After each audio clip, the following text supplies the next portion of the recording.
దేవుని వాక్యం మార్చేసింది మనుషుల్ని. వాళ్ళు బందిపోటు దొంగలు, నరహంతకులు, మాతృచేతులు. అందుకనే వాళ్ళు జైలుకి వచ్చారు. పౌలు శీల ప్రార్థన ద్వారా ఆ ఖైదీలందరూ మారిపోయారు. ఏమన్నాడు? సహోదరుడా, నువ్వు ఏ హాని చేసుకొనవద్దు, మేము ఎవరూ పారిపోలేదు, మేమందరం ఇక్కడే ఉన్నాం. అది దేవుణ్ణి నమ్ముకోవడం అంటే. అవకాశం దొరికిన కాడకల్లా పోవటం కాదు, సందు దొరికిన కాడకల్లా జారిపోవటం కాదు, లాభం ఎటుంటే అటు తిరగటం కాదు. పరిస్థితులు సరిగా లేకపోయినా దేవుని కోసం అటు నిలబడాలి.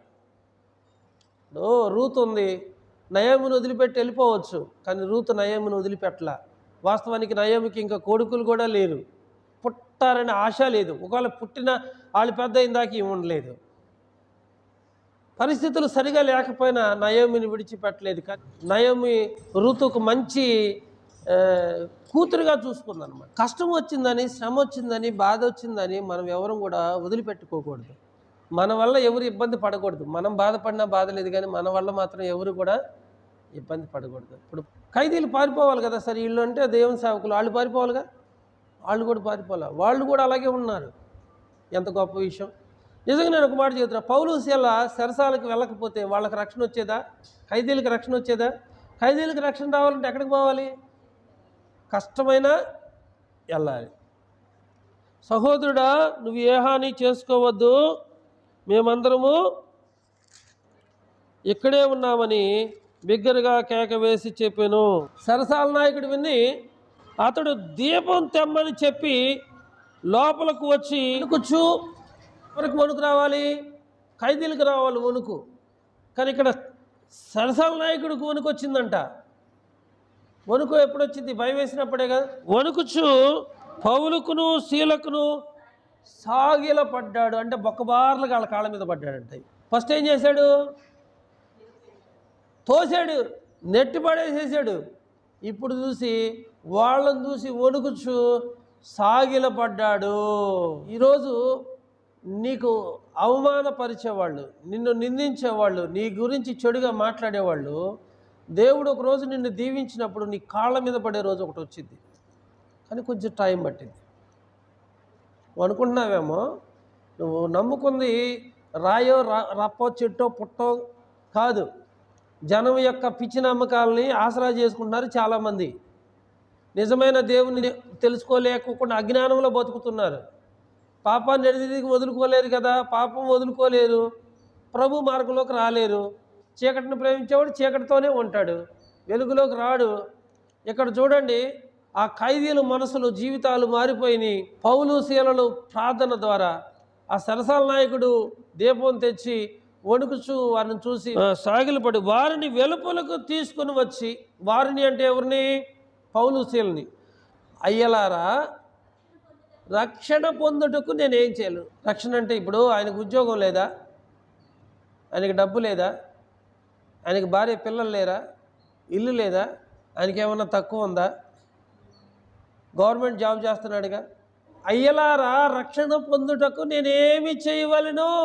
వాళ్ళ ప్రవర్తన చూసినటువంటి సరసాల నాయకుడు కూడా రక్షణ పొందాలని కోరిక కలిగింది.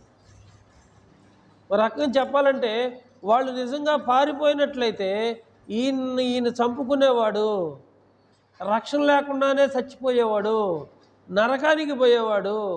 ఆయన మరలా బ్రతికి మాట్లాడుతున్నాడంటే అది రెండవ జన్మ ఆయనకి. అయ్యలారా, రక్షణ పొందుటకు నేనేమి చేయాలి అంటే, రక్షణ ఎంత గొప్పదో ఆలోచించండి. ఉద్యోగం కంటే గొప్పది, డబ్బు కంటే గొప్పది, ఇల్లు వాకిలికి అన్నిటికంటే గొప్పది, వెండి బంగారాల కంటే గొప్పది రక్షణ. అందుకని ఆయన రక్షణ కోరుకుని వారికి రక్షణ దయచేసేవాడై ఉన్నాడు. ఎవరైతే రక్షణ కోరుకుంటారో దేవుడు వారికి రక్షణ అనుగ్రహిస్తాడు అనమాట. అందుకు పౌలు శీల ప్రభు అయిన యేసునందు విశ్వాసముంచుము, అప్పుడు నీవును నీ ఇంటి వారందరూ రక్షణ పొందుదురని చెప్పాను. నీ ఆస్తి అంతా ఇచ్చేయి, నీకున్న డబ్బంతా ఇచ్చేసేసేయి అనలా. నీవు ప్రభు అయిన యేసు క్రీస్తునందు విశ్వాసముంచుము, అప్పుడు నీవును నీ ఇంటి వారందరూ రక్షణ పొందుదురు అని చెప్పాడు. పెద్ద ప్రసంగం కూడా ఏం చేయలే. ఆయన అన్నాడు, రక్షణ పొందుటకు నేను ఏం చేయాలన్నాడు. నీవు రక్షణ పొందాలంటే ప్రభు అయిన యేసునందు విశ్వాసం ఉంచుము, అప్పుడు నీవును నీ ఇంటి వారందరూ రక్షణ పొందుతారు. ఆయన గురించి మాట్లాడుతున్నాడు. ఆయన రక్షణ పొందాలంటే పౌలు శీల అంటున్నాడు, నీవును నీ ఇంటి వారందరూ రక్షణ పొందాలంటున్నాడు. మనం మేలు చేసేవాళ్ళం కానీ ఎవరికి కీడు చేసేవాళ్ళం కాదు. మరి మనం ఎందుకు మౌనంగా ఉండాలి? పౌలు శీలలు మౌనంగా ఉండారా? దేవుని కోసం దెబ్బలు తిన్నారు, వస్త్రాలు లాగి వేసేశారు, బొండలు బిగించారు, సంఖ్యలు బిగించారు, సెరసాల్లో వేశారు, త్రోసారు, అవమానపరిచారు. అయినా వాళ్ళు నోరు ఆగిందా? దేవునికి స్తోత్రం చెప్పారు, ప్రార్థన చేశారు, అద్భుతం జరిగింది. అసలు భూకంపం వచ్చింది, వాళ్ళ ప్రార్థనకి అద్భుతం జరిగిందన్నమాట. పౌలు శీలను బంధించి చెరసాలలో వేసిన పాటలతో ప్రార్థించగా చెరసాల బ్రద్దలయే. వారు పాటలతో ప్రార్థించగా చెరసాల బ్రద్దలయే. యెహోవా నీ నామము ఎంతో బలమైనది, ఎంతో బలమైనది. మీకు అర్థం కావట్లా ప్రార్థన శక్తి ఏంటో, స్తుతి యొక్క శక్తి ఏంటో మీకు అర్థం కావట్లేదు. మీరు దేవుని మీద ఆధారపడి మీ కాన్సన్ట్రేషన్ అంతా కూడా దేవుని మీద పెట్టి చూడండి, అద్భుతాలు జరుగుతాయి. దేవుడు భూకంపం తెప్పించాడు వాళ్ళ ప్రార్థనకి. అలాగే సమస్యలు నిన్ను కట్టేసినట్టుగా, చుట్టేసినట్లుగా, మడత పెట్టినట్టుగా ఉంటాయి నీకు సమస్యలు. నోరు తెరిచి చూడు, నోరు తెరిచి చూడు, నోరు తెరిచి చూస్తే అద్భుతం జరిగింది. నీ శత్రువులు కూడా నిన్ను ప్రేమించే పరిస్థితికి దేవుడు తీసుకొస్తాడు. ఒకవేళ వాళ్ళు నిన్ను ప్రేమించకపోతే నీ ముందు లేకుండా దేవుడు చేస్తాడు. నీకు విరోధంగా రూపింపబడిన ఆయుధం వర్తెలదు. అయలారా రక్షణ పొందుటకు నేనేమి చేయాలి అంటే ప్రభు అయిన యేసునందు శ్వాసం ఉంచుము, అప్పుడు నీవును నీ ఇంటి వారందరూ రక్షణ పొందుదురని చెప్పాను. అరే ఇంకేం చేశాడంటే ఆ సరసాల నాయకుడు వీళ్ళిద్దరూ వాళ్ళ ఇంటికి తీసుకెళ్ళాడు. అతని ఇంటనున్న వారందరికీ దేవుని వాక్యాన్ని బోధించిరి. అప్పుడు దాకా వాళ్ళకి వాక్యం అంటే తెలీదు. అక్కడ ఒక అద్భుతం జరిగింది. సరసాల నాయకుడు కన్నులారా చూశాడు. రాత్రికి రాత్రే వారిని ఇంటికి తీసుకుని వెళ్ళాడు. అంతటా వారు అతనికి అతని ఇంటి వారందరికీ దేవుని యొక్క వాక్యాన్ని బోధించారు. అర్ధరాత్రిలో జరిగింది ఇదంతా. రాత్రి ఆ గడియలోనే అతడు వారిని తీసుకుని వచ్చి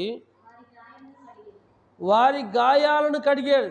పౌలు శీలల యొక్క గాయాలని జైలు అధికారి కడిగాడు. దేవదూతలు చేస్తాయంట దేవుని బిడ్డలకు పరిచర్య. ఎవరు వస్తారంట మనం చేయకపోతే? దేవదూతలను పంపిస్తాడంట మనకు పరిచర్య చేయడానికి.